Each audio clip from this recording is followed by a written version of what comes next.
This is the Hunt Quietly podcast. I'm Matt Ranella.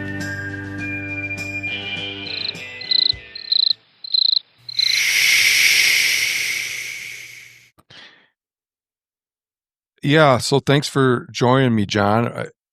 I know very little about you. We just chatted a little bit, messaged back and forth, and there was enough there that I thought maybe it would be worth recording a conversation with you. So thanks for coming on. Where do you live?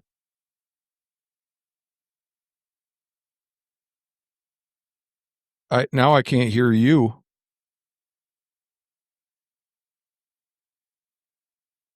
All right, sorry about that. Well, I think we're good now, right? Yeah. Go ahead. Start Yeah, over. so I live near the Catskills in New York. Okay. If that's a reference point for you. That's kind of my backyard, the Hudson River Valley, the Catskills, south of the Adirondacks. Okay. And I gather that you do some conservation work. Yeah.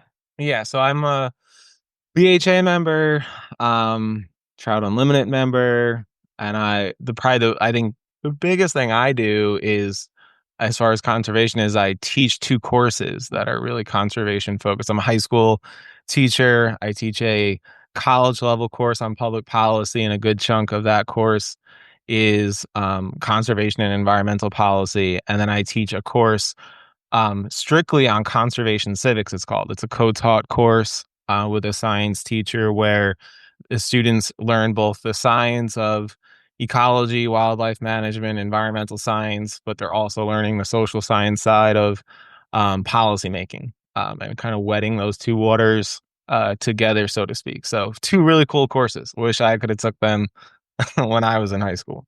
Uh, the college class is you're teaching a college level class to high schoolers. Yeah, so it's for seniors. It's through our state college system. It's a 200 level class called Public Policy in Modern America. So they get to, if they pass the course, obviously, they get to take with them 3 college credits. It's pretty cool. Yeah. Oh, okay. I like your email quote. We shall Oh, never. is that the Leopold one? It Yeah, still is. we, Yeah. we shall never achieve harmony with the land any more than we shall achieve absolute justice or liberty for people. In these higher aspirations, the important thing is not to achieve, but to strive. So, what is harmony with the land? I mean, I think in many ways that quote and like what harmony in the land means, it's like, I think sometimes we think conservation is like this product, right? Like conservation is um something that's really defined, but really it's like the effort, the continuous effort towards making sure the resources that we love and enjoy um are there in the future. It's like hunting, fishing, hiking, and great enjoyment in doing that is like the end result of smart and correct conservation work, right? And I Okay. think that's kind of what we miss sometimes in the way we talk about conservation today. It seems like just like a simple thing you do, or like sometimes you'll hear conservation is uh you know uh, the correct use of a resource, right? Instead of like conservation being both a culture and also like through policy a way to make sure that resource is there in the future. Mm-hmm. uh, and harmony means like, what are we doing constantly, or like what new things are being brought in that can send that out of whack, right? I feel like that's a big part of it as well. Like the idea that conservation is on a micro level, like an individual level. I feel like with Hunt Quietly, you talk about the kind of the culture of that a lot, the culture around hunting. Um, you look throughout history of conservationists, and from the start, they were questioning themselves as individuals, like, am I or like the technology that I'm using, the practices that we're doing, is that actually, taking away future opportunities for myself and others? Right? And I feel like today we don't really have that kind of small, like, individual mind of what conservation is. We say, like, I'm a member of a nonprofit, so I'm a conservationist. I'm a hunter, I'm a conservationist. Um, but like, conservation by its nature is making it harder to hunt, harder to fish, because we're caring about like the future of that resource, right? And Hmm. and as we get better in that activity, I think being a conservationist also means like, well, what new ways am I uh either challenging myself or thinking about how I'm using that resource? Or am I just trying to get better at the latest technology where I can take more and more into the future, right? And just by paying my license, paying my dues for my nonprofit, I'm therefore still a conservationist. Yeah, I guess you want a definition that doesn't ex- doesn't rule too much out, but doesn't rule too much in. I mean, you don't Yeah, have. and I think like much more simple than I just put it. Like the like Roosevelt, Grinnell, are a big part of the beginning of my conservation civics course, like just learning about that founding time period. And I think we when we talk about conservation today in our hunting media, when we talk about conservation, even in like the nonprofit world, we forget how critical those early like forefathers, if you will, of conservation were of like current hunting and fishing practices, right? And like nowadays we're almost afraid to be critical at all of people in our hunting space or our fishing space, because we're told that like that is the feeding into the other side, right? The people who are against the thing that we do. But I would argue, like, if you took like my either of my courses and you learned about like the history of conservation policy, you'll see that all of those time periods of like great success in getting a whole bunch of public land protected, funding for conservation, when it was led by hunters, it was led by hunters who started off cleaning their house first, right? And like Oh, looking at what they were currently doing and being very critical of, is hunting just for sport? Is it just for utilitarian means? Or is it actually conservation? Or like, are we being conservationists first? Like Roosevelt and Grinnell, they didn't call themselves conservationists, but they all called themselves back then naturalists, hmm. right? And like they were putting themselves first. You hear like Shane Mahoney talk about this a lot. I know you had him on your podcast, I think, when you all were first kind of starting out.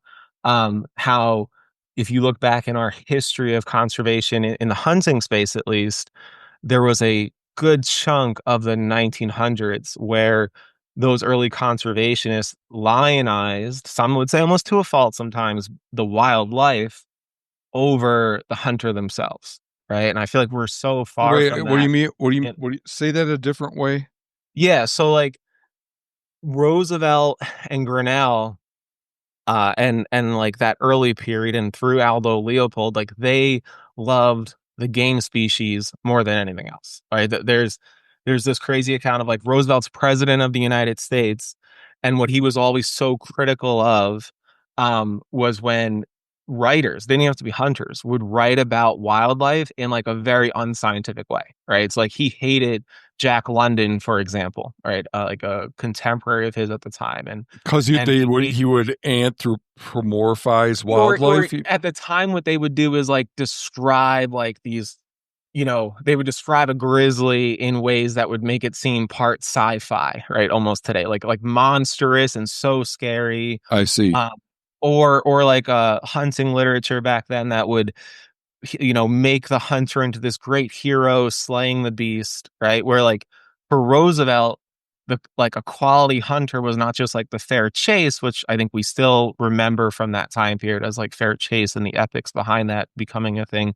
But he was also, and I think most hunters back then in the conservation space were like, you were criticized for not knowing the actual like biology of that species, right? Like Hmm. like their big heroes, like Grinnell and Roosevelt's big hero goes always back to like Darwin, right? And they and Audubon, right? Like those were like the heroes of Roosevelt and that early generation, and they prided themselves on woodsmanship first. They prided themselves on how well they knew the the game species they were after, and in like a scientific way. And when they wrote about their hunts, like I've read many of Roosevelt's books about hunting out west, like he prided himself when people reviewed his books on the accuracy of the biology, the accuracy of the naturalist in him at the time. So again, like you go from a time period, and that continued, I would say, like through Leopold,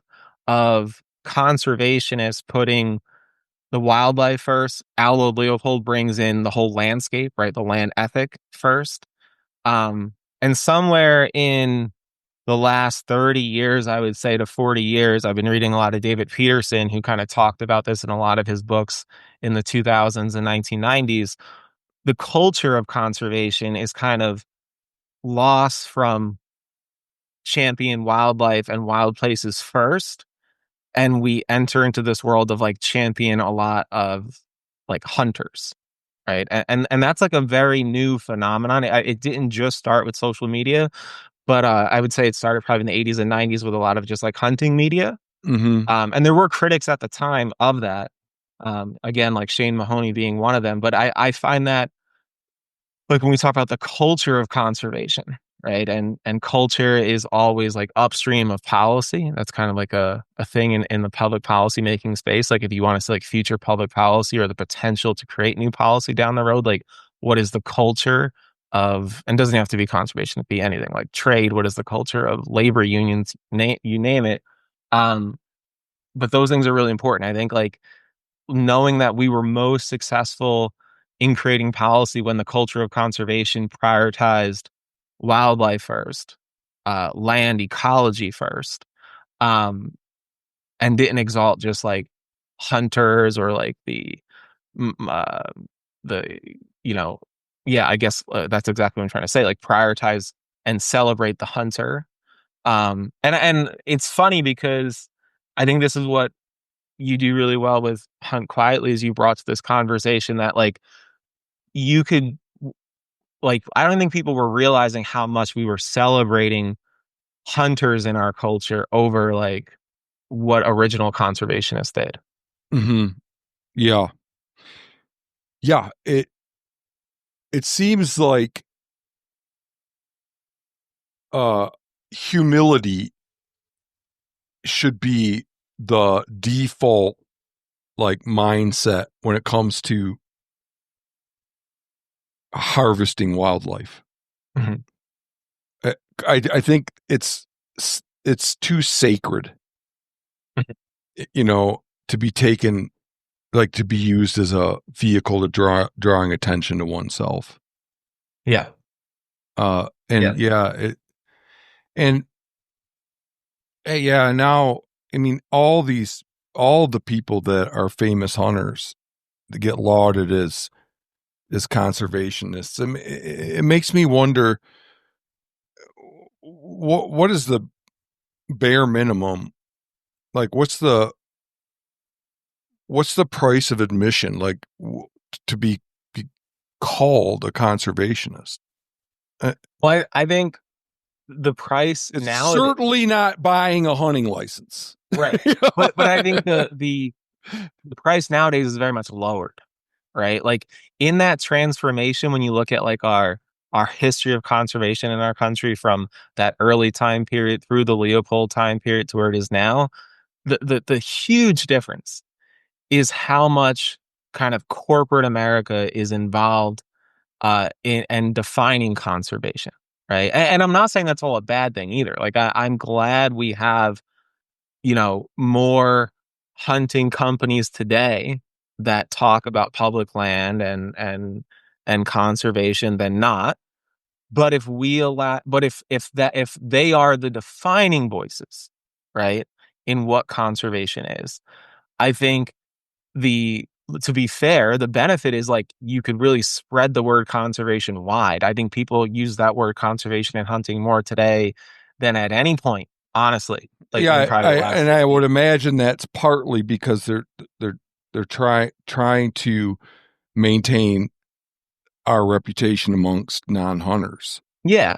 And like you look across any market today, like consumers want like value-based companies, right? So like you see this in what we call quote unquote like even the non-consumptive space in the outdoors. Like every company is showing its values, right? Oh, And whether that's environmentally, whether that's conservation in the outdoor space.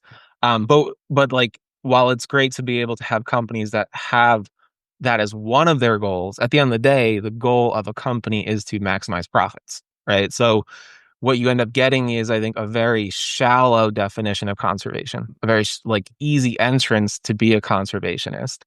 Um, and you ignore the limit, the self-interest also of those companies, when their profits conflict with what actually needs to be done in conservation. Right. And I think that's where we're at today. Like if you go back to again, go back to Roosevelt's time, like the like corporations in America, like that was on the other side of the fence from where Roosevelt was, right? Like Roosevelt was a conservationist. He's regulating trust and monopolies. He's breaking up big trust and monopolies. He's for the first time standing on the side of labor unions in national strikes. Like he's very much against the exploitive nature of mining companies at the time and the destruction of places setting of the big West. chunks of land Right. aside. Yeah. Yeah, exactly. So the like corporate America in that part of our conservation history in like the turn of the century, corporate America, even in the 30s and 40s, in like Leopold's time, like they were not in the conservation space. And now they're very much centered in the conservation space. Yeah. And that's, I think, a limiting thing for us as far as a culture around conservation. Yeah, there's some tension there. It's like, well, okay, it's kind of like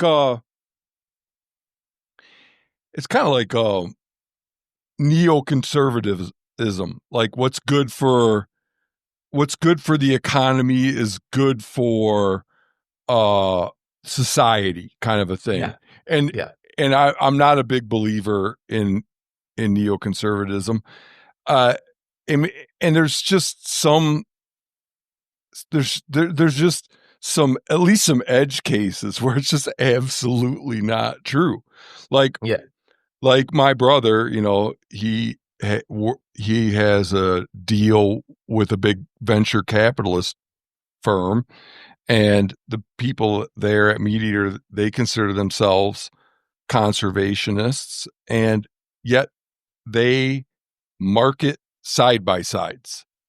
And there is a ton of peer reviewed literature indicating all kinds of negative impacts of off road vehicles on uh, on natural ecosystems and wildlife. It, Yeah. it, And I it would just also, it does it may work. Like there might be some kind of intersection, in the Venn diagram between profiteering and conservation. I mean, one good example is the Pittman Robinson tax and the Dingle Johnson tax, but the area of overlap, I think, is overemphasized.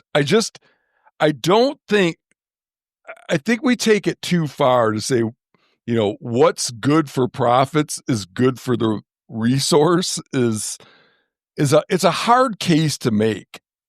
yeah. And then it's also, if like our conservation space is defined through uh media and corporations that are profit driven, right? And not from the everyday hunter and angler who are conservation minded, not from scientists and writers and journalists, right? I feel like there's like a absence in our world right now of like conservation journalists being leaders in the space like they were. And now that's probably a bigger issue with news media, but it also limits like what we're willing to say, right? Because like if the conservation concert conversation is happening around our corporate conservation world, right? Yeah, we're not willing to criticize ATV use and maybe go as aggressively as we should about like the roadless rule getting pulled back, or we're not even willing, like with the recent public land sale, to really get at like what is the underlying driving forces for why public land sale is front and center, right? Like I think my biggest frustration this spring was watching the conservation space um act effectively. Like I'm a member of BHA, and I'm really happy with BHA leading the charge once again in fighting back the public land sale thing. But in overall, seeing like just like the micro view of like, yeah, it's just this senator from Utah, Mike Lee, right? And like I've listened to podcasts and I've read articles and I've talked to friends and everyone's just like, why is this happening? Like you look at public polling and it's so unpopular. That was a question I've Right. and I still haven't got a satisfactory answer. It seems to be that it's just something ingrained in certain politicians on the right. I'm just saying that because I've never heard anyone on any politicians on the left that were like so vehemently for selling off land. It's not, and this isn't even the first time. You know, Right. 7 years ago, there was a congressman, not a senator, a congressman from Utah that wanted to sell off the federal lands. And there's so much zeal, like they hate it. And like Ted Cruz, you ever heard Yeah. Ted Cruz's quote about Yeah. Like about was it 1%? 2%? 1% is too much, right? Yeah, Yeah. 2% of Texas land is public, and it's 2% too much. I don't understand that because I think of the Republicans as being like the party that is really concerned about freedom. And I'm not bashing on the Republicans. I don't have it. I'm for whatever's right for hunting, Yeah. and conservation. But I think a hunting. I mean, you got to have conservation to have hunting. You got to have access to have hunting. So those are And the you know. So yes. it's like I don't understand where that comes from because it's like there's so much of the planet we can't see or experience already, and I just can't understand why somebody would want us to only to be able to see less. Yeah. And so I think though here's the limits of conservation of so much of the conservation conversation today coming out of the hunting industry, right? And instead of them being like just partners or allies in a bigger conservation arena, being front and center, because they'd rather us just talk about Mike Lee and not bring to light the underlying driving groups and organizations that are pushing this, right? Like Mike Lee, I think he has ideological views, even some religious views, and I'll give him credit. I think he genuinely just believes that there shouldn't be federally owned public land and it should be in the state hands. And certainly there are people that feel that way, but there's also a lot of groups. We call them in my public policy course the term non-institutional actors, right? So people not elected to office. They are think tanks. They could be nonprofits. They could be business institutes, right? Or businesses that drive public policy, right? And there's a stage in public policy making called agenda setting, which is like basically like how do you get an idea to like almost becoming reality in policy, right? And agenda setting is really, really important. And there are like I wish we had, and I think maybe American Hunters and Anglers, that new group by Lan Tawney, is actually doing this. I think the hunting world and the fishing world and just the conservation world is desperate to just know start to finish like where these bad policy ideas come from. But it means you have to be willing to criticize groups like ALEC. ALEC, the that big conservative think tank, has been pushing this public land sale for the last like 5 to 10 years, right? And So puts a is it lot of is it ignorance on the part of oh, that's what I can't believe, and that's my frustration, right? Because oh well, here's the thing. Here's one thing to consider. This is yeah. the first time I've ever heard of Alec. Well, but I think so. This is my frustration as someone who teaches a public policy course, as someone who teaches conservation civics, right? Where like I think of like if you were a student in my course, right? And you, by the way, like you could come out on any side of this issue. You're like that's your freedom to do in my classroom. Yeah, But you're just feel educating great. people. You're not telling them what to. No. Like Yeah. I'll give you an example of a lesson in a bit dealing with conservation. Like you can come out on the side of less conservation if you wanted to, but at least you'll be able to trace the origins of an idea from start to finish and all the groups on either side, right? So I wrote this down here because I thought this might come up, right? You have a group called the American Land Council. You have a group called the American Petroleum Institute. Okay. These groups are funded by our fossil fuel industries. They're funded by the mining industries. That's the money. Like the where the money is coming to agenda set on this public land sale is coming from these extractive industries, um, because they want easier access to this land, right? They don't want to go through environmental reviews. They want more leases. And the irony is like we won this victory, right, in removing the public land sales. But if you actually look at that reconciliation bill and the amount of leases given off in it, and like the demand of like the USDA having to lease more land than ever before, like by year, it's it's almost like we saved the house from being sold, but it's almost every room is like more rooms than ever are now being rented out. Okay. Um, Okay. Yeah. and and I think that's like another frustrating thing when you look at our conservation space today is like we don't even stick on an issue long enough to help people in our space understand the start and the end, right? I don't think that's across the board. I think again, I think BHA does a much better job at that than pretty much any other nonprofit out there. And Really? Even more than TRCP? I think TRCP, I would put them up there with that. I agree. I think TRCP also does a really good job. I think the thing that BHA does is that it it's more member driven, I think, and it brings in a group of people that are really like not as many people I think know about TRCP. I think they're very influential. I think that's kind of on purpose. They do more behind the scenes work. BHA does more networking, right? They do, as you know, you talk about it, they do more recruitment and stuff like that. That the rendezvous, all of that they do. But I think both those groups, I would say, really focus on that start to finish. But even there, I think there's still so much more space. I don't like if I had a machine and I could make like my perfect hunting advocacy group. I don't think it exists right now. It would be one where you would spend a lot of time besides taking legislative action, educating, right? Like educating hunters on the history of conservation, how conservation policy works, and not from like a corporate place, right? Where even you said Pittman Robertson before, like one of the biggest frustrations I have about teaching a whole unit on conservation funding and students learning about Pittman Robertson is that you'll hear this just straight up lie. I don't know where it came from, but you hear this that like this is how usually Pittman Robertson is told on a podcast. It'll be like during the Great Depression when things were so bad, the hunting industry actually asked for a tax on itself, getting an excise tax to help fund conservation.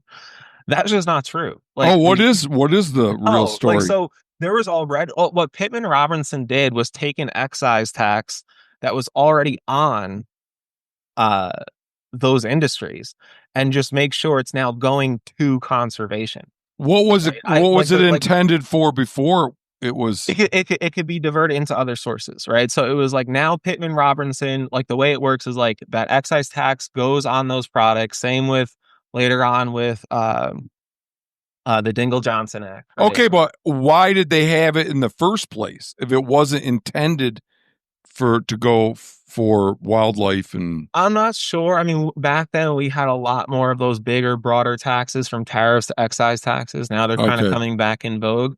But what Pittman Robinson did was tie it more to that funding can now only go to wildlife, and it can also go to shooting sports and stuff like Okay. that. So it just refined already a Yeah, tax that was already and it made the connection between states get those funds based on the amount of hunting license they sell, and then later on for Dingle Johnson the fishing license they sell.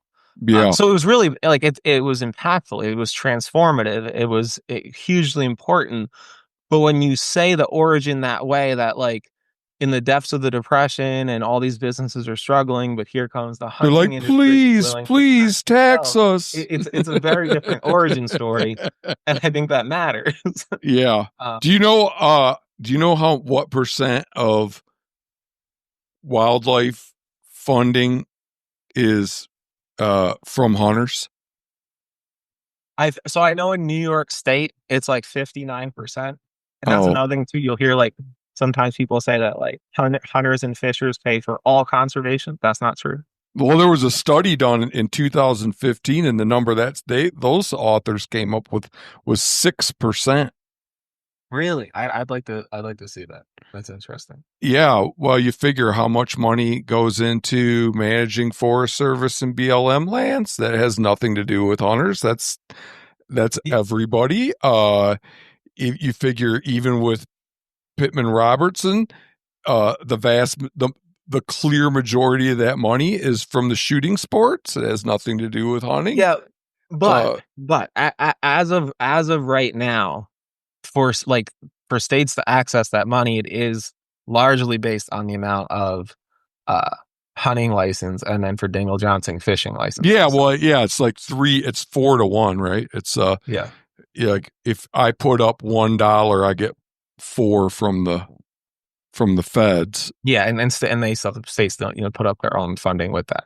Yeah. Uh, I mean, but like ideally, like if we look at the future, like I would like to see the second half of my outdoor life be in a place where we have not just an excise tax on my hunting purchases and fishing purchases, but also for my backpacking and camping purchases too, right? Like getting that elusive backpackers tax. Uh, I'm all for everybody in the United States paying more to maintain the natural world. That's that because I just think it's yeah. objectively that important, and that there's a lot of people that derive a lot of benefit from having natural places that are intact and getting to see wildlife and hunt And we and now know hike like to a like beautiful lake, and there's all kinds of health benefits and yeah. all that. So I would agree with you on that. I think that, and I'd be curious to hear what you have to say about this, that like there's this idea, it's tacit, but it's that the natural world is propped up by money. Like without regular infusions of cash, it goes away. And I that's a bit of a head scratcher to me, because to a large extent, isn't it just that a natural place is by definition a place that you just don't fuck with?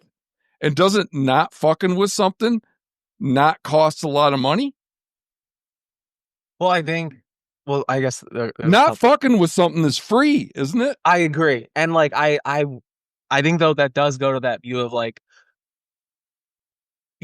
there. I don't think there is like for example like I don't think there's enough science now to show like there's no such thing as like non-consumptive use, right? It's like when we're going out when I'm hiking, all right, like and I used to be part of I guess you call it a hiking conservation group as well.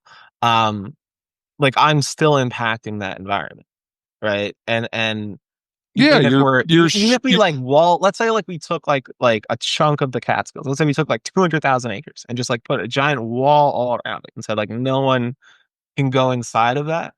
Um, like I still think we are impacting it as humans, and we still need to be like managing it in some way. Is like my view. I, okay. How so? Like timber clearing Well, and I think it's just so hard to like separate air, water, right? In like as two factors in particular, like from any like given geographic space and say that air and water is not somehow connected to like human activity, even if like we're not let's just say like we're not walking in there at all. Or even like migratory patterns for birds, right? Like I agree though that like the less we use a space or the less we're like in a space, the less money theoretically we would need for it, right? yeah, I don't want to take this too far. Yeah, like I, I I'm just saying it's worth thinking about. No, and it's It's worth like thinking too when about when like uh when I when I when I see a deer walking around, I mean, I don't, it's just not like a foregone conclusion that he needs to have money spent on him every year or he won't be there. yeah, no, and well, I think it's also worth thinking like this is conservation always, and I teach public policy classes, right? But is it always just policy? Like I like again going back to what I said earlier, I don't think we talk enough anymore about like the culture of conservation, right? And like just on an individual level in your pursuit in the outdoors, um like are you bringing what like how would like I would be very interested instead of like I'd be very interested and sit in a room with a bunch of people that call themselves conservationists and just hear like their individual definition of what makes them a conservationist and without them saying about money they give or memberships or license fees, but just like their use, right? Because I think again, like a lot there's policy, there's funding, but I think there's also just on an individual level, which then becomes a culture if we all have a lot of the same habits and beliefs of how we use the outdoor world and wildlife different. I'm a pretty simple thinker, very simple. Like I try to make things as simple as possible. So to me, it'd be probably if I've never done this before, this mental exercise. I'm just doing it right now. And Mhm. I'm sure I could refine it some, but like, okay, I go hunting every year. So I feel comfortable calling myself a hunter. Now, if I did a sheep fence removal project or put up nest boxes or helped install shelter belts or on a yearly basis did one or two things like that, then I would feel comfortable calling myself a conservationist because I did conservation work. So let me Or ask you, or if I engaged in the legislature a few I times. think though, so this is where I think I probably really am an outlier. I think all that I want people to do all that, right? Like I want you to like do actual field work. I think that's so important. I think it just gives you a better connection of like the work that actually goes into management. Um, if I had to pick anything out, like I think the most important thing is to just understand the legislative process, call your lawmakers. Like I would love if every hunter and angler did that for conservation. More for me even so than the field work. I think that matters. But I think to me it would be this. Like you could do all the field work. You could be like, I have a day a week I schedule out where I just pick up my phone and I call my legislators and I talk about relevant legislation. But if you find yourself like let's like you let's like go in the we'll say in the hunting space, right? Like if you get to the point, right, where you are such a prolific hunter in the Catskills, right? Um in like you fill your tags during bow season, you don't even make it to rifle season.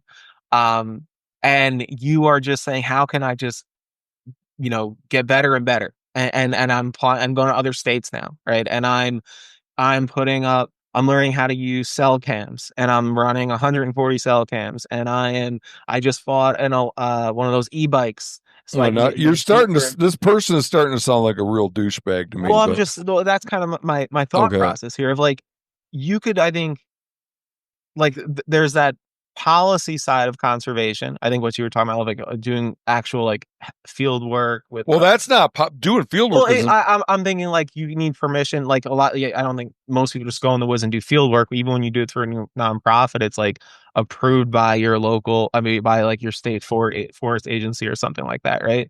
It's like work they want to have done. You can't just like go off and do it on your own. But I think on the individual level, I think this is where again, like that corporate conservation gets us, where it's like you get a pass. Like you get a pass for just having a hunting license in some cases. You get a pass just for being part of a nonprofit, even though you are doing things that are like, when you say be a part of the nonprofit, what I th- tell me if I'm wrong. What I think you mean is you go to the banquet and when you're there, you pay your dues. or not even go to the bank. You just pay your dues, right? Like you're Yeah. so and then you get a pass to buy all these new gadgets, all this new technology from the hunting industry that doesn't restrict you anymore, right? And again, like I think it's like an individual basis, right? Because if you are a new hunter, if Maybe you're you and I should team up and make a rubric. yeah, Like, I think it I would would agree. If all you do is pay your dues to Ducks Unlimited or Turkey Federation or whatever and buy your license, that's not enough but I think this to is be where it's like calling yourself a conservationist. I mean, yeah, it's and all, like it's like now somebody else is going to make who are you to say? I'm just saying I just don't put I too much agree though. stock in And it. like Don't put too much stock in it, folks. That's just my freaking personal take, you know? and it could be really and I think this is where like you need that individual level of it too, because you know, the person on that e-bike who maybe just like we just got now we can hunt with crossbows in New York State. That person on an e-bike bought this new crossbow with a scope and he's probably going to shoot it much further than they should be shooting it. Um, well, that's very different if you're like someone who is elderly, maybe you have a disability, right? Like you can't pull a compound bow back anymore. Like so like I feel like even the technology, it could for one hunter, it still could very much be like, yeah, like I know where my skill set's at. Um I'm still at a point where there's like to like fair chase, meaning I'm not always successful. There's a chance I'm not going to be successful. I think there's such a pursuit right now in hunting culture to be like 100% successful all the time. Um, to me, that's not conservation, right? That's not fair chase. Like if you like, there's such a pursuit through technology right now. I fear the day where like some of our big like nonprofits that toe the line on like drone use and stuff like that goes away. We already see like pushes by industries of like maybe we use drones for recoveries and stuff like that. And there's legislation out there, maybe that. I just feel like there's this dichotomy of you get to call yourself a conservationist because you are uh you know, being told that by hunting it's conservation alone, right? And maybe you join a nonprofit and you pay your dues and stuff like that. But on an individual level, you are pursuing perfection, right? And you're Yeah, yeah, probably, yeah. and I think you're also pursuing like what I find um for that hero culture that we see Right. on social media right now around Right, hunting. right. Hey, and yeah, I'd like to double click on this a little bit because to me, I'm open to your idea about uh the the the impact of more lethal technology on wildlife populations. But my biggest concern is not that being more lethal has negative conservation implications. My concern is that the more lethal we are, the more the number of tags will be restricted. Yeah. Because, like, if we grow more lethal and that lethality is reflected in deer counts, Mhm. you know, uh, wildlife survey data, then they'll go, oh, the number is declining due to increased harvest effectiveness. So we're going to have to issue fewer tags. This is something that's going on in Utah and has been for several years. They're starting to put more regulations in place on. I think they just tightened up their muzzle loader, like their what is defined as a muzzle loader, stuff like that. They outlawed game camps, and I think the impetus for that is exactly what I'm saying. By limiting the technology, uh, it'll allow more people. It'll lower the success rate Mhm. and allow more people to hunt. I just so you know, I I'm there's a collective action problem Yeah. involved. Like I there are technologies that I would volunteer I would voluntarily forego if everybody else did as well. There's also ones that are legal that I wouldn't use. Like, And I think you hit the nail on the head there. It's like I'm not against new lethality. I think throughout history we've been getting better, and that's probably a good thing at being more lethal. But it's that mindset of like almost a race to the bottom, right? The opposite of a conservation mindset. It puts us in this mindset, a tragedy of a commons, where it's like we are by always wanting to be like 100% because I'm driven by the need to always show that I'm a successful hunter or angler on social media because I'm addicted to the likes. I want the followers. We get in we're in this space where like, well, if you're a bass fisherman and you want to be on, like, if you fish for largemouth, smallmouth right now and you want to be some sort of social media influencer, there is no way you cannot be using forward facing sonar, oh, right? absolutely, yeah, Like there's just no way, right? Like because like everyone else is. So why are you going to be the one to stop? It's going to hurt you on an individual level. But I think, but then like some of these like professional bass leagues, it's like they had big pushback from their viewers of like no one wants to watch professional bass fishermen just stare at a screen all day. Right. And so you had like, I think it was Major League Bass or one of them like banned forward facing sonar from their tournaments. But on social media, that's not the same, right? Like to be a social media influencer and always be ripping lip and showing that big fatty you're pulling out of your lake, like you're going to be using forward facing sonar because everyone else is. And we just get in this, but we get into this downward mindset. And then I think on the other side of that, we're in this culture, right? This like corporate conservation culture where you could be doing that on an individual level but still feel you're being a good conservationist because the bar set so low because your Dingle Johnson dollars are funding conservation. So you're like, yeah, so I'm going to buy, all this technology because it's conservation. right, yeah, yeah. So is R3 conservation? So I think when like, this is probably the part where I would diverge a little bit with Hunt Quietly, right? I think that it's really important to question the role of corporate motivations and profits in our thing, right? Um, but I don't think R3 is as big of a driver to overcrowding and hypercrowding in especially in like very specific areas compared to social media. Like I feel like social media, Completely agree. yeah, My reasoning for going so hard on R3 is because if the conservation organizations would wake up and realize and acknowledge that overuse is anti-conservation, is not mm, good for the resource, then the next step would be to get them to take a stance on hunting social media. yeah, So in my mind, like, hmm, you're involved in BHA. If you had a gander at the mission statement for them and like their founding documents and that stuff. yeah, Okay, so in there,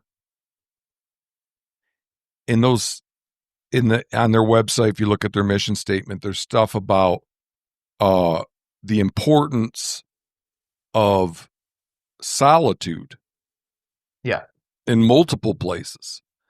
And and I just, again, I'm a very simple thinker. I see hunter recruitment is the antithesis of solitude.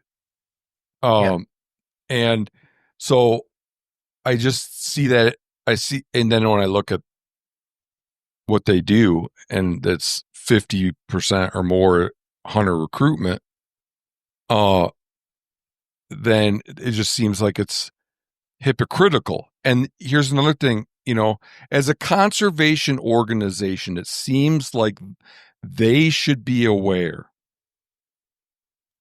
of the peer-reviewed scientific evidence linking intense hunting pressure and recreational activity to negative reproductive fitness consequences in a variety of wildlife species. But that is absent from the discussion. And that's just that's one of the main reasons why I've grown very skeptical of all of these organizations.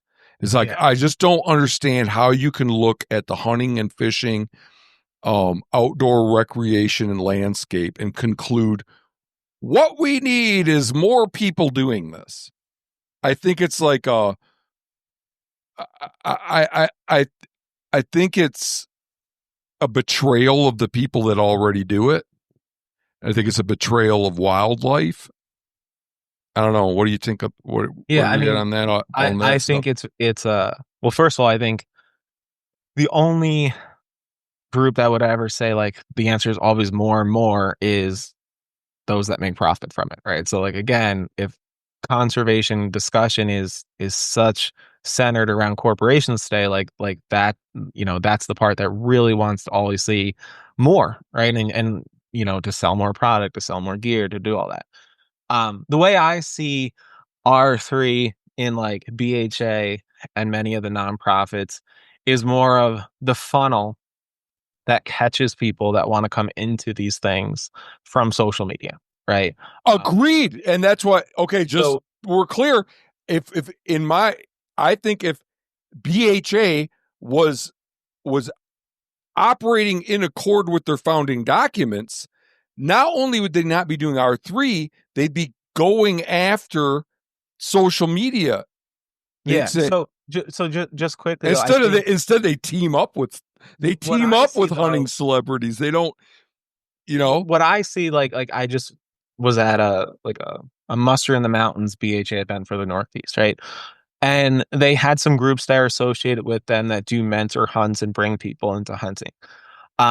What I see though, it's so much smaller, right? Like the groups there were targeting groups that are traditionally from backgrounds that don't hunt. I I'm on social media a lot, right? I've never seen advertisements from BHA of like, come to this event and we're gonna get you into hunting, right? To me, and this is why I think like where I see the importance of it is people are coming to BHA R3 events, um, driven by social media. But at these events, it's helping shape a culture of them being more as actual conservationists than going into a culture of I want to be the next influencer on social media and have my own podcast and my own YouTube channel and get Oh, affiliate links okay. and I sponsorships. don't know. I see these people, a lot of these people that I watch people go to start into hunting, start getting involved in BHA, and they want to be an influencer. They want to be influencers. I'm Like, okay, here's the thing. I think that what I've seen examples of over and over again is when media brings people into hunting and fishing, they don't want just the hunting, just the fishing. They want the fame too. That's what's been modeled to them. Yeah. Or even just on a like sometimes it like there's things being sold that aren't even about hunting and fishing. It's like you're gonna be a more successful man and get in physical shape and be this Roman Greek like god, something like that. Like Yeah, there's a lot of that infused in it. you're right, I right. just see like the role like say BHA in R3. I don't think they have that much of a reach. I don't think people for the first time are hearing about hunting or thinking about hunting because of a social media post from BHA. I agree. But if they were operating in accord with their founding documents and and they they really valued solitude like they profess to value, then they should not only not do R3, which I agree is not the big driver, but they would say they would they would have a public they would have they it'd be part of their policy. Yes. So I mean, to oppose hunting TV, to oppose hunting social media. and I think, okay, two things. Like, I'm just a dues paying member, right? Oh, So I know I'm that. not speaking Yeah. for BHA, But I'm just but trying I to. will say, I want to say like two things. One more Okay. kind of defending, and one kind of opening up, where like too many eggs are always put in the R3 basket. Um, I think, just like on the defending side, one more time, if I am defending them, it's that we need, when people are coming into this space, right? Like, we want them to have an understanding of the role that hunting can play as a tool in conservation. We want them to be conservationists first. And I think the way to create, I think what conservation has always done, or I would say this, like, I love hunting and fishing. I think like, to me, to have quality hunting and fishing experiences is the end result of effective conservation, right?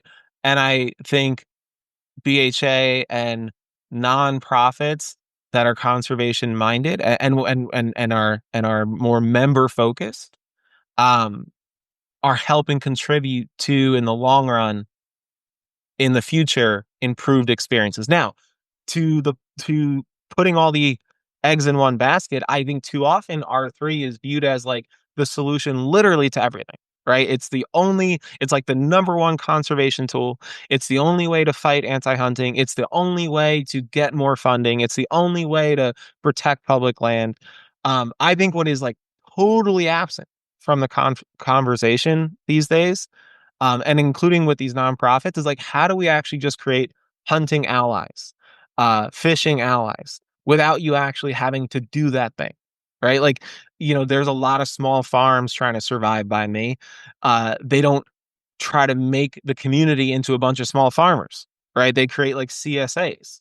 What is like a CSA equivalent in the hunting and fishing space? How do we create allies? How do we find allies? Because they're out there.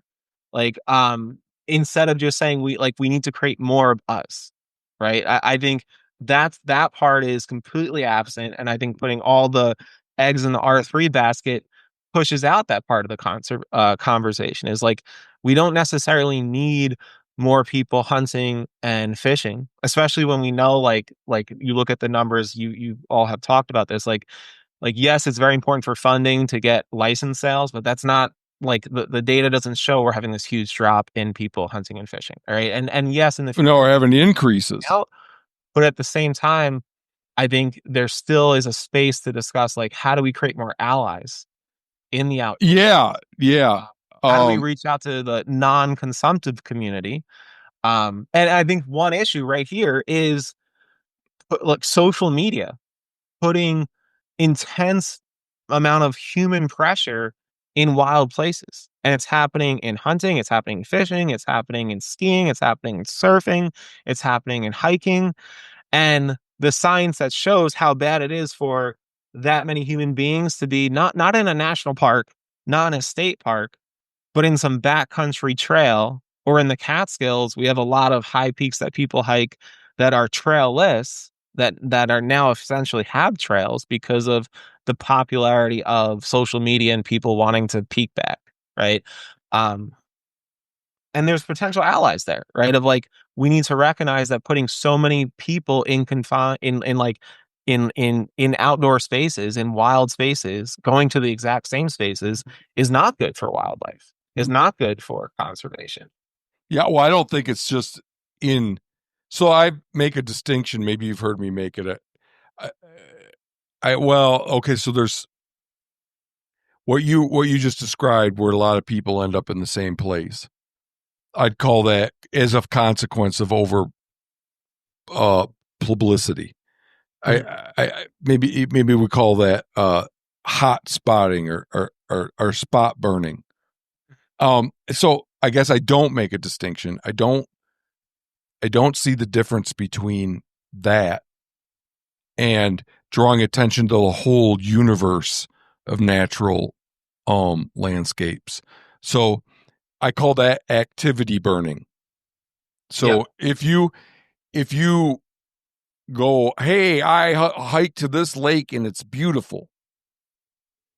Go there too. Yeah. Check it out.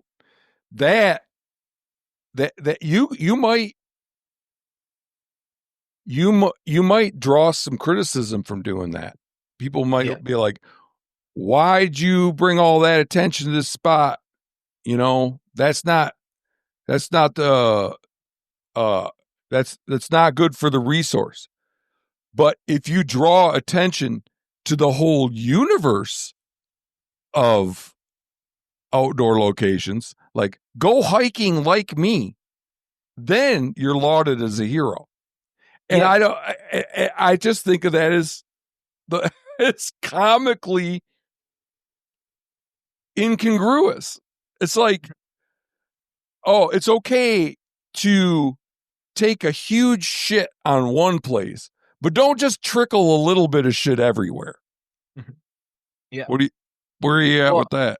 I agree. I agree with that. I think it is the role of, Well, you if know, you agreed with me wholeheartedly, then you'd be anti R3 because well, I R3 just, is again, I activity think, burning. I think what, even like, let's just say like the amount of more people that go hiking, like I'm gonna pick like just hiking in the Catskills, right? And not just in specific spots. Yes, there are specific spots that have been completely blown up, like swimming holes, watering holes, all that little backcountry waterfalls, stuff like that, viewpoints, like absolutely. But just the quantity of people, hiking in the backcountry, right, is driven by, to me, not there's not, I guess, the equivalent of R3 in like a hiking space, but it's the social media of just the culture around like I'm going upstate, I'm hiking, I'm on this trail. Um and I don't think, I am conflicted on that. Like I want people to go into outdoor spaces. I think when people are going into resources, though, that we need to manage, resources that are finite, when we have such an impact on places that we're trying to keep closer to a natural world, right, like the Catskill parks, and they're going there simply for the same reason they would stand in front of a historic church, right, or go to a foodie cafe spot. It's just they like the likes, they like the clicks. I think that's what's driving so many people into Yeah, all these out. that's where I'm not conflicted.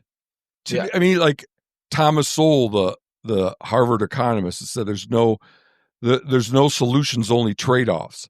So it's like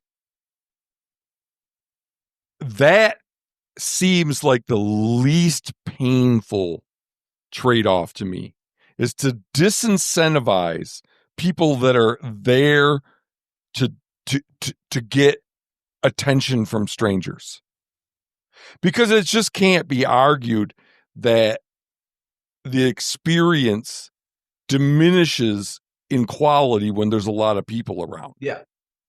So why in the hell should we incentivize people to go there just so they can make statements about themselves? To me, that's like, I'm so not conflicted about that. I just have so little patience for people that are crowding the trail so they can And, take a picture and post it on social media. and I And think, and the same thing with people that shoot shit and put it on social media. yeah. And I think here's where I think it'd be really interesting. Like, let's say we had both a cultural space in the outdoors and then a policy space where two things happen, where people, whether you're hiking, fishing, hunting, camping, foraging, anytime you went in the outdoors, any photos you took, any videos you took, you're only sharing in a non-digital world, right? You're just sharing with people around you, right? You're Mm-hmm. not putting it out into the ether. Yep. And then at the same time, what if we had restrictions on like social media companies where like, for instance, like on Instagram, it always knows where I am, right? Like my app tracks me all the time, right? So if I did take a picture and it knows I'm in the Catskill Park, I can't tag that location, right? Like it won't, like, instead of the option of me being able to be like not just naming the mountaintop I'm on, but I can show the pin, right? And then it just feeds other people into that. Like we could have policies that would make social media not as viral in these outdoor spaces. And then in that world, for like, if we still have a lot of people going into the outdoors, I think I'd like, okay, like I would I would not feel right saying you can't be doing that, right? Because Right, then, right. like, No, why would I take away what I love to do from other people? that okay. Um, No, you just touched on something, or came close to saying something that I say yeah. quite frequently, is which is the right number of hunters. So here's the thing, that one thing that cracks me up about R3 is I've never heard an R3 advocate or practitioner ever say how many more hunters do they want. So to me, an initiative, uh, a project, a serious project, should have goals, Mhm. and that's what demonstrates the lack of seriousness with this.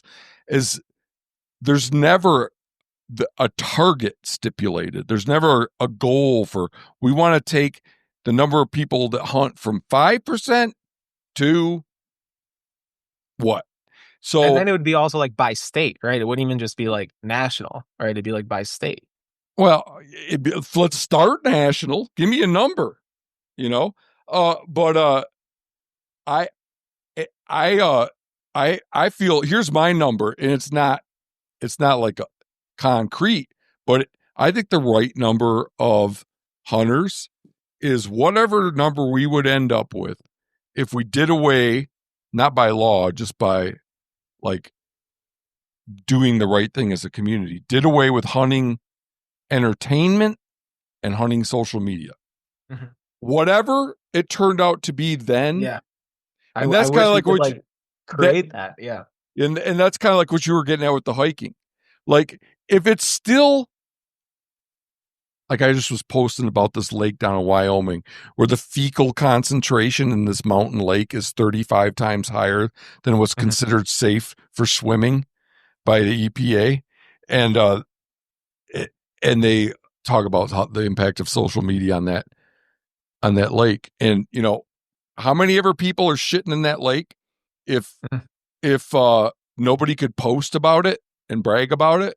Yeah. I guess that's the right number to me.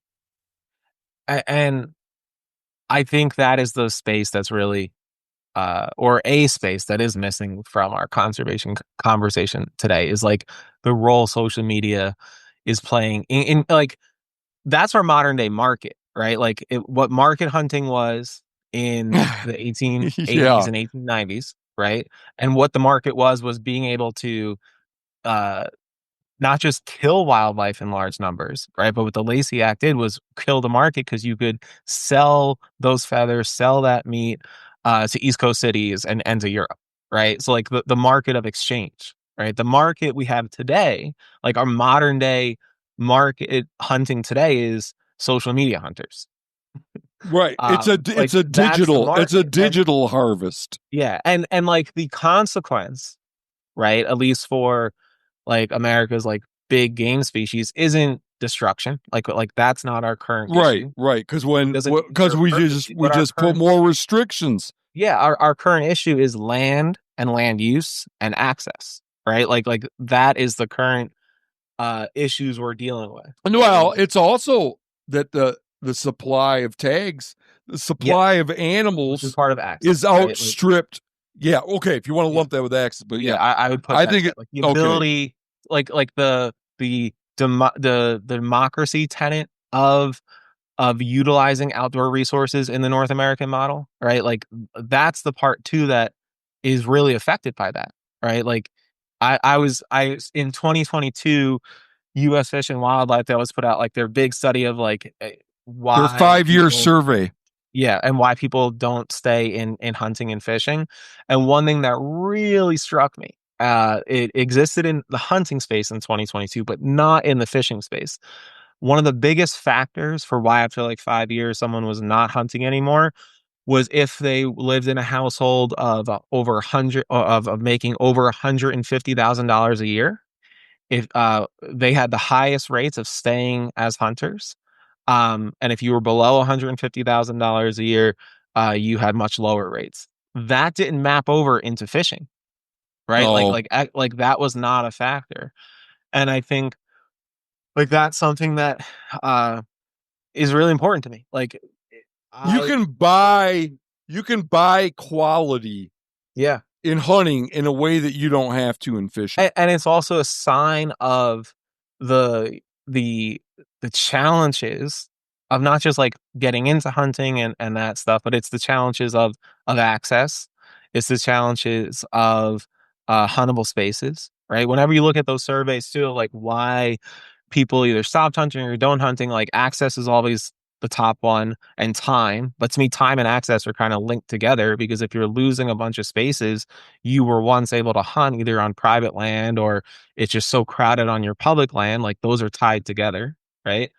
Um, yeah, I think that's really important, right? Like my biggest fear is not just that we lose what we have today, right? That we just continue down this corporate path of conservation where it's so shallow that we're not creating better opportunities in the future like past generations did. We're squandering what was done. Like we're living today on the effects of what people did like 50 years ago, right? And like Mm. what is it going to be 50 years from now? But I also worry like there is a future where we look much more not like the North American model, but like a European model, right? Where it I've is. never seen a period in my 54 years of life. I've never seen a period where we grew less European. Mhm. We get more European every year. We get more leasing every year. We get more landowner tags every year. You know, Yeah, um, so and that's a like when I hear people who are hunters and not part of a nonprofit, one of the things I often hear them tell me is like, well, that's for like the rich people, right? There is a class divide, at least where I live. I'll speak for where I live, right? There is like a class divide in hunting spaces that is growing between people who can afford uh fancy gear, fancy clothing, right? And fit more comfortably into the culture of nonprofits, and people that will never travel anywhere to hunt but are just always hunting in their basically their backyard, and don't have that the same opportunities they once did, right? And they work jobs where they only get a couple weekends a year, right? And right. and I think if we're heading into a future where you need to have either a lot of money or so much time just to be able to pursue hunting, like that's not a place I want to go into. No, to me, okay. I I I don't want to spend money on hunting.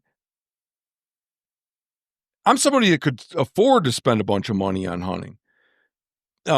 Because I live in a place, I have a good job. I live in a place where the cost of living is low. I don't have any kids.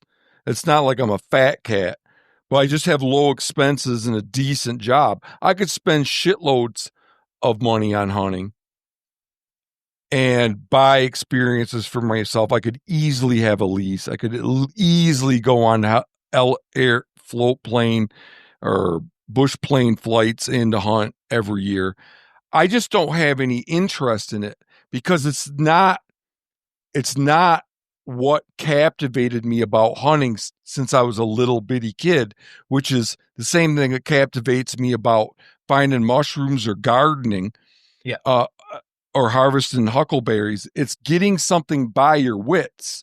Mhm. So it's like it just like paying to be successful in hunting, like paying for access, paying to have somebody show me where the critters are. Yeah. Like it goes against the whole point. Yeah. Oh, hey, it reminds me of my favorite Aldo Leopold quote. What Um, is it? Check this out. So what I just described about what I just said about myself turns out that that's not uncommon. This is Aldo Leopold. That orientation to hunting is not that uncommon. This is Aldo Leopold writing in the Journal of Forestry in 1919. They hunt national forests for other reasons than merely inability to own a private shooting preserve or pay dues in an exclusive club. Regardless of the cost, there's an ingrained repugnance in the heart of many sportsmen to having their sport served to them in a spoon. There's a certain rugged independence which skews bought in sport. So it's not just in a lack or of financial means to buy good hunting. It's that it goes against the whole fucking point. Yeah. Yeah. Of discovery, of like unknown, right? I think about that with the fishing and the forward facing sonar. It's like there is nothing more exciting as a fisherman than like fishing a new lake, a new stream. You know nothing about it, but like you know the species, and you're like, I think this is where. Like I looked at a map, and I think like right here's where there could be pools on this stream, or I'm looking at this map of this lake, and I'm gonna fish here because it's this time of year. And when you drop that line and a fish comes up, there's nothing more exciting. You just nailed it. That is what has me doing this all these years. Is Yeah. that curiosity? That it, what I wonder what's going to be in that basin this Curiosity. year. That's the word. Yeah. I wonder what's going to be in that basin this year. I wonder what would be in that next basin over that I've never gone to, or that pool. Like that's and once you bring money into it, boy, it's not. Yeah. It's pretty much kind of laid out. You to a much greater extent, you know what you're going to get, Yes. Yeah.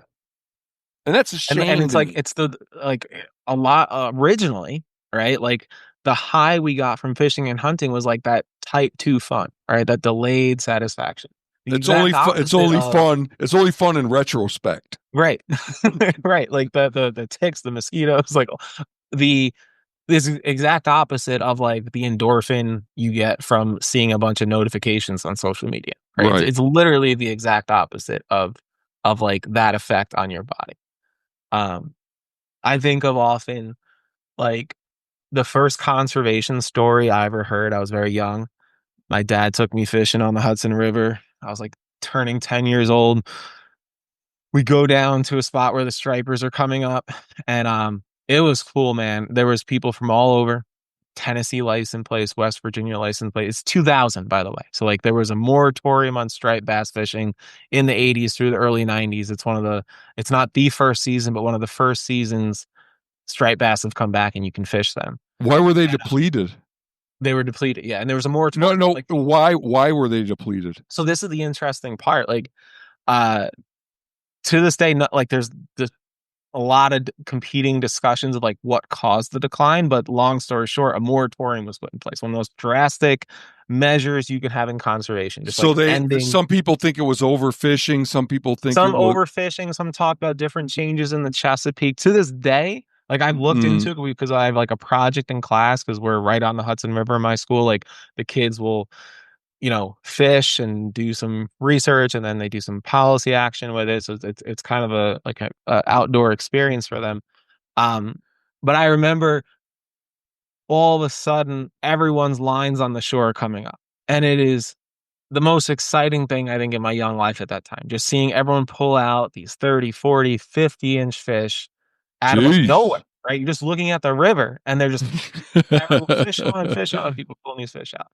And I remember this old man who was kind of like talking to us. At one point, he just stops fishing. He already pulled out a big fish. Stop. And definitely people that day were going past their limit, looking back at it. Um, but this old man, he just stops and he's like sitting on his bucket and he's just watching everyone, right? And my dad and I, we take a break, we're having sandwiches. And he looked emotional. And I think I don't know how my dad started the conversation, but essentially he was just kind of taking it all in. And he told me like in his short way, he was like, look, listen, like I grew up fishing this fish. He's come, to this park. I'm not going to say the location of it, all the time to catch fish. And it went away. And then he talked about the work that I think he was part of like a Hudson River group that was advocating for the ban, for the moratorium, right? And when I think about that, when I think about here's this man later on in his life, grew up loving something, saw it go away, but then stuck with it, right? Like that's a conservationist. Yeah. Like Oh, yeah. Yeah. Yeah. Yeah. like Yeah. like imagine this, like you want like here's the truest test maybe of are you a conservationist on the individual level. If suddenly you couldn't hunt white-tailed deer? And Would you you still care about still white-tailed deer? yeah. And even if it wasn't promised it would ever come back. Yeah. No, So that that was such a cool experience as a kid, seeing this guy that, first of all, seeing just like obviously the fishing was amazing, but then seeing this guy of just having such that, I don't think I really processed. I think I process it more thinking about it now as an adult, but like as a kid, just seeing a grown man love fishing that much, and loving the fish that much. yeah. To me, that's a conservation. Yeah. Okay. So we were well, I had in my head, we're gonna wind down here pretty soon, Yeah. but I had in my head we were gonna talk about Ducks Unlimited. Do you want to talk about them, or is Yeah. this So I think what's really important as a hunter and angler, outdoor person that wants to be a conservationist, um, is to, and this is where I probably disagree with Hunt Quietly. You need to be involved in some sort of collective action, right? Like you can't do like, as much as it's important to look at yourself individually as a conservationist, conservation policy is collective action, and conservation problems are collective action problems. Oh And well, okay. So far that's not. I don't see where. no. But what I think, listening to some of your recent podcasts, I think hunting nonprofits are really important as non-institutional actors Uh, for hunt. Agreed. But I just think that they could do better. And Yeah. some, Then we maybe 100% agree, yeah. because I'm not. I don't um wish they would go away. I just wish they would quit trying to crowd people out. And in some cases, I don't know if you listened to our Turkey Federation one. yeah, no, I did. I And think that they should that one stop was, bullshitting people. that one was a very eye opener. And I'm also an NWTF member, and that was very, and I think you dropped that right during turkey season too, or right about it. So that was a big one. But I guess what I would say is this, is that you need to be involved. People need to get involved. And they also need to, uh if you come first, I think, with like your own individual definition of conservation, and don't let a corporation tell you what it is, I think we can improve all of our hunting nonprofits. Um, and I think we should demand from our hunting nonprofits, like for Ducks Unlimited, that you are educating us all the time about start to finish policy actions that are affecting um, our wildlife resources and our wild places. And I think Ducks Unlimited and a lot of the other hunting nonprofits came out flat-footed with the recent public land sale. Barely talked about it. Came in at the way end, right? And again, I said BHA I think was an exception, um, but it was very interesting to me. Like, to me, the biggest noise online was made by Land Tawny and American Hunters and Anglers, like that just started, like just came out of nowhere, right? Um, They were more vociferous than yeah, BHA. and just very more vocal about this. And look, my father that got me into the outdoor world, like he was a diehard Republican, right? It's not a Republican or Democratic issue, but it Absolutely is a not. political issue. Like, it is politics. There's no way Right, around right, that. right. It shouldn't be partisan. It's Like, not we want, partisan. It's not partisan politics, but it's politics. yeah, it's politics, and we can't pretend it's not, right? Like that's just how the world works, right? That's how, like, you can't. You also can't. As much as I teach public policy, and my kids love the class because I always tell them this class is about everything that happens after election day, right? So it's almost like okay, good, we don't have to talk about the horse race stuff that, where everyone's so burnt out on, unless you're like a crazy person on the left or right. But it doesn't mean you can like detach politics or agenda setting or policy ideation from the actual policy itself, right? So, like, why aren't our hunting nonprofits educating their members about the groups that are funding think tanks, funding draft legislation that then go to a Senator Mike Lee, right? Like, because Senator Mike Lee's important, obviously, to the story, right? He might be the highest paid actor in this story if it was a movie, but he's not the producer of it. He's not the director of it. He's not the writer of it, and those are just completely left out of our advocacy right now. and it makes it very ineffective because like all we're playing is whack-a-mole and defense, right? Okay, Like, so if come up, we'll whack it again. talking about Ducks Unlimited though, do Yeah. they? What's their mission Well, it statement? was just I with don't Ducks know. Unlimited. Like if Like, you like go to their social media, right? but what's their Um, what I'm trying to say is maybe it's outside their wheelhouse to care about yeah, the. but like here's all right. So if you are like is public land not duck habitat? Like I just don't Maybe they're like, well, if it gets sold off to rich people, they'll make duck ponds. I just don't see that. And I think you even see in membership of a lot of these organizations, there was a craving in the spring for organizations to like do more and like educate them more, right? If you go on to like Facebook pages, for example, of or some of these Instagram posts, like yeah, you'll see like partisan dumb stuff on the left and right, but you also saw a lot of members being like, "Why aren't you talking about this more?" Like you go look at some posts that were done at that time that had nothing to do with the public land sale. People would be commenting like, "Why are like, are you going to do something? Are we going to talk about this?" Yeah. Oh, yeah. I even had, I have a little nonprofit, our Hunters for Access nonprofit. Then I have this Hunt Quietly advocacy thing. People were coming at me, being Yeah, like, "What?" Even with me, and I was doing stuff.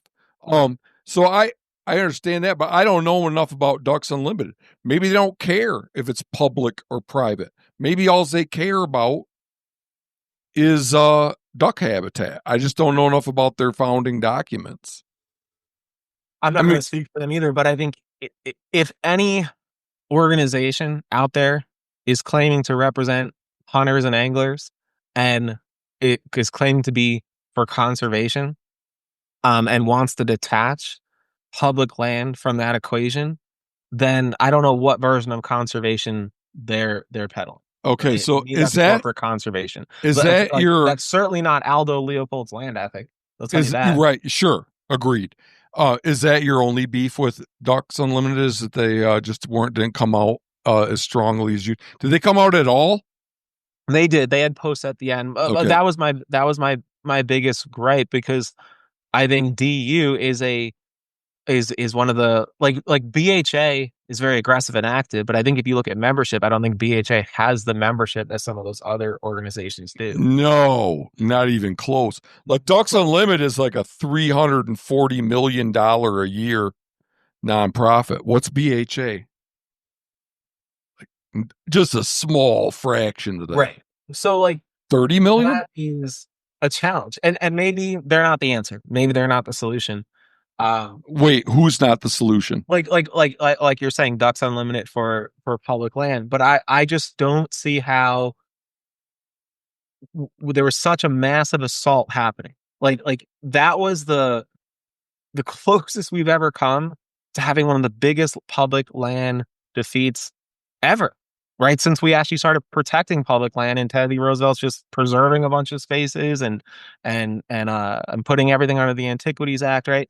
Um, that was like that was like the closest we were to a colossal defeat, and I just don't. I just think it's unacceptable, and I think members of that organization should feel this way for them not to have been more vocal, right? And that goes for any group that is claiming to represent hunters and anglers.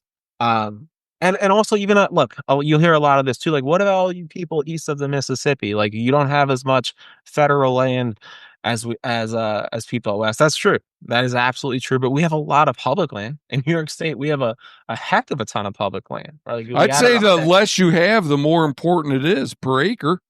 Great. That's a great argument too, right? But Five to me, million, like, the biggest five thing, million dollars BHA right?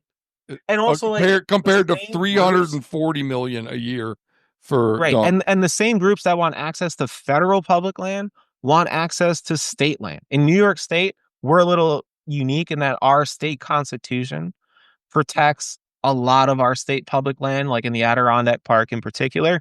But every 20 years, our state constitution has a provision where we have to vote whether or not we want to have a constitutional convention. And every 20 years, it's this huge fight because there's a huge side in the extractive industries piece that wants us to have a constitutional convention, because it's like opening up the engine and then only having a few people in the room working on it. And they would love to remove that provision from our state constitution. So like in What 2017, provision? we had this huge fight. What are they trying to get rid of? So in our state constitution, we have forever wild, right? Protections for our land in the Catskills and Adirondacks. Right? So Oh, there's so no these people legislation want that to ever have a privatized. constitutional convention so they Yeah. can drill Yes. and make 100%. roads Yeah. in So they there? can get rid of that provision in the Constitution and then eventually privatize this public land. So Okay, the gotcha. same industries that want to privatize federal land out west would do that in New York State if they got rid of that provision, right? I So like see. it's the same fight. It's the same, and it goes back like Teddy Roosevelt was fighting the same people, right? Like it's the same fight. Um, East of the Mississippi as it is west of the Mississippi. The land's different, the classification's different, but like to me, it should be the same group of people against the same common enemy, so to speak. Oh yeah, I don't make a distinction because I Yeah. lived in the East and I've lived in the West. I don't state, federal. To me, there's two kinds of land. Like the kind I guess what I'm just saying though I is can like whether you're freely go on, and the kind I can't. You know. I guess I was just putting at the mindset of like I don't care that Ducks Unlimited doesn't. I don't care. I don't know what their mission statement says, but I don't care if it doesn't say public land in their mission statement. If their mission is to make sure that there is more duck habitat in the future, I don't understand how they can't see that as like Well, I don't like again. I mission. could see where they'd be like, I don't know, whoever buys that, they'll probably put it in a duck pond. Plus, a lot of their work is on private land. Yeah. It's not. I don't think of them as like an access orientated outfit. Yeah, and I think that's a limitation then. Like I think that's a much more like that is the mindset of conservation when it was founded, that we could just, you know, conserve individual species. And that's also like when DU came around. Like DU comes around before the land ethic and a more modern understanding of conservation. Um, but yeah, that was my criticism with them though, is that uh we needed every hunting organization and group to really come out full throttle. And I just feel like there was a Luke like, okay, we're gonna mention this because there's pushback from members and enough people are complaining. Here we go, but it wasn't full throated, right? It wasn't full throated in in uh in a defense of public land. Yeah, yeah. Anything else? No, it was. We're all over the place. It was a good conversation. Yeah. Oh, yeah. I think people. I don't think people demand that it be linear. Like I don't think it's. I don't think podcast listeners insist on like a structured conversation. I think it's more boring once So, well, hey, John, thanks for taking the time, and wish you the best of luck there. And let's keep in touch. Yeah. Thanks. Bye. All right. Have a good night. You too. Bye.